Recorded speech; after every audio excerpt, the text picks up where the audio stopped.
এর আগে ঐশী অনেকবার আমার জীবন থেকে চলে গিয়েছিল।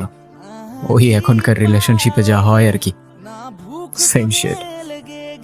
কিন্তু এবারে চলে যাওয়াটা আমার ভেতরে অনেক বড় একটা দাগ রেখে যায়, আর সেই দাগের কারণেই জন্ম নিল আরেকটা গল্প। কিরে কোথেকে আসলি তুই? আর তুই যে লেন্সের কথা বলছিস নিয়ে নিছিস তো 26,000 পড়ছে। শুটে যাবি কবে? চ্যানেল তো কতদিন ধরে পড়ে রয়েছে, আর পোলাপানও বেটা বলতেছে নিজন ভাইকে, তোর কোনো খোঁজ খবরই নাই। কিরে কি হয়েছে তোর? এদিকে আয় তো, হয়েছে কি বলতো? কি বলবো আমি, বল। আমার আমার মাথা কাজ করতেছে না, আমার সবকিছু আবুল তাবুল হয়ে যাচ্ছে, আমি কিছু মেনটেন করতে পারতেছি না দোস্ত। আরে ভাই হয়েছেটা কি বলবি তো? ওর সাথে কিছু হয়েছে?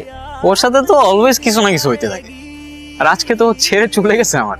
ओ मेरा दिल तोड़ने से पहले ये सोच लेना बारी आपकी भी आएगी।